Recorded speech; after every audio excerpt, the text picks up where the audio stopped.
Serugambo over. Mbanku sazeeko kyolina okukola kiri eki nyamba ontambulize video eno etuuke ku as many people as you can. Please kindly share the video.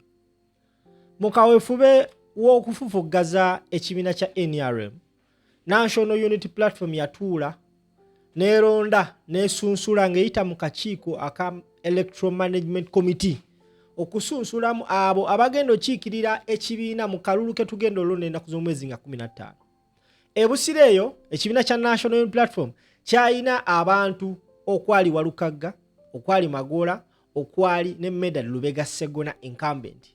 Ekibiina mu kusunsula kyamaliriza nga kironze Mathias Walukagga ng'agenda okukwatira bendera mu kalulu ke tugenda olonda. Wabula mu ngeri y'amanku ekyo akakiiko k'ebyokulonda akakulemberwa Simon Byabakama kamaliriza kawandudde Walukagga mu lwokaano nga kagamba nti talina mpapula zimukkirizisa kubanga yeesimbawo newankubadde nga empapula fena twaziraba zaaliwo. Mu bigambo bye Walukagga yagamba nti omuntu eyali emabega w'okukola ekikolwa ekyo yali Medal Lubega Segona ng'ayita mu muyambi we. Byonna bena mwabiraba. Now, ekibiina tekirinayo muntu busiro. Wabula ennaku ntono nnyo emabega twalaba Walukagga ng'avuddeyo finally n'endoosinga omukulu Magoola. Kyagulanyi Robert Center Bobi Wine olwaleero bw'abuuziddwa ku nsonga eyo bassebo ne bannyabo ey'Amagoola excuse me, bwati bwazzeemu. Enkya leero abadde ku mukutu ogwa Radio Simba akyaziddwa mu maka ge Magere era wabuuziddwa ku nsonga yaani gwe bagenda okuba nga bayendoosinga mu kifo ekyo. Bassebo ne bannyabo Kyagulanyi Center Robert Bobi Wine bwati bwazzeemu. Katukomewo. Wali kibiina kya NUP bwe kyagamba yisembewo independent. Nedda. Twalina candidate era candidate gwe twafulaga nga ye candidate waffe. Honorable Mathias Walukagga gwe twawa ticket. Yeah. Era nga alina ebisaanizo byonna. Era mu mateeka ag'akakiiko ak'ekuntuko ak'ebyenjigiriza n'amateeka agafuga eggwanga Walukagga atuukiridde okwesimbawo okubeera omubaka wa Busiro East. Walukagga ali ku university. Kitegeeza obwetaavu bwa senior 6 yali yabuyitako dda era ebiwandiiko nga bwe byayogera. Naye mwami Byabakama n'akakiiko ke ebyogoberera amateeka kabivaako dda naye nga bwe nagambye nsike kali mitambo egy'okulonda kuno kubanga Lwashande yakoma mu pitu ali mu race ne Walukagga ali ku university tali mu race n'abalala bafaanana bwe batu n'ekyokulabirako ekirala wakirabye Makindye bwe bajemba meya. So bye bakola byonna babikola mu bukyamu.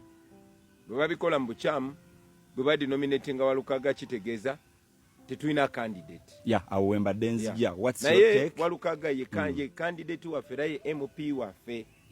Ate omuntu bwe tumukwasa flag yabeera omukulembeze waffe mu constituency. Fe obukulembeze tetugaba bwa Museveni nti bwa kigumaza. No, abano obukulembeze obwo. Era abano obuvunanyizibwa tukulembera kakatu Honorable Walukagga kubeera mpuliziganya naye. Byako bw'abakola okusalawo konna aneebuuzaako nangamba Mr. President nsaba ekibiina kinzikirize neekenneenye bakandidate abalala abayinza otufaanana tulabe gwenyinza okwatagana naye ye nga candidate ng'omuntu kubanga ffe ekibiina titu endosinga candidate gwe taendosinze officially kiba kikulu nnyo ensi netulaba ntugoberera bye muba mugoberera ng'ekibiina tukiririzaamu ng'ekibiina. Naye ate era mu ngeri emu ondabye nga ngenda eyo gye tutalina candidate ne endosinga ab'enkyukakyuka ono wa PFF. Yeah, nalabako ng'endosinga wa PFF mu Western Region. Yes. N'abalala ab'enjawulo. So should we expect nga tetulinawo candidate naye ng'oba oli awafaanaganya endowooza naffe. So should we expect you era okwendosinga Magoola wadde tali ku kabonero kaffe akambrera? Well, tujja kuba guided ne Honorable Walukagga. So alina obuyinza obwenkomeredde ku constituency eyo tikyanaaba asazeewo kuba ye nannyini flaga lwanaaba asazeewo. So weekend eno oli ogenda kubeera e Busiro mwami Magoola atandika okwesunga nti sawe n'omuyisizaamu n'omuwa ku masanyalaze. Candidate waffe ye Honorable Walukagga. Era Walukagga yayogera ku lwa National Unity Platform kubikwatagana ne MP race eya Busiro East. Era tubadde tuwuliziganya naye nkakasa n'olwaleero olweggulo ngenda kwesinkana Honorable Walukagga tukubaganye ebirowoozo. Kale, President njagala kubuuza ku idea eno gye wazze nayo ey'okuba nti walese akantu aka. Alright. Robert Kyagulanyi Ssentamu Bobi Wine avuddeyo n'atangaza ku nsonga eno.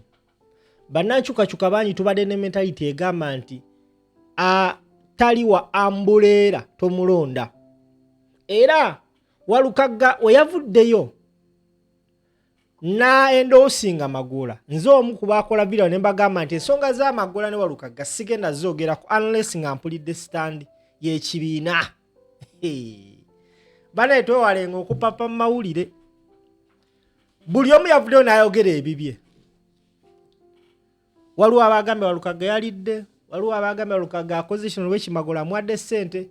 Kyagulanyi Ssentamu Bobi Wine agambye nti we baawa Walukagga kaadi y'ekibiina bamukwasa constituency eyo. Era byonna byonna buli kyakola akikola on behalf of the constituency. N'abuuzibwa nti ogenda e Busiro mu nnaku ntono nnyo from now. Are we going to see you endorsing Magoola? N'agamba nti abadde nga awaya ne Walukagga. Era before buli kyabadde nga akola abadde asooka kufuna kwebuuzaako eri abakulu. Ekimu ku biraga nti ne Walukagga okeera okumakya okwendoosinga mwami Magoola. Oba oliawo yayogeddeko ne president. N'amaliriza ng'agamba nti n'olwaleero olw'eggulu agenda kubanga atulamu ne Walukagga bawayeemu balabe way forward. Kino kitegeeza ki? Nti NUP is likely to officially and publicly endorse Magoola the day lwe bagenda ogenda e Busiro. That is a few days from now.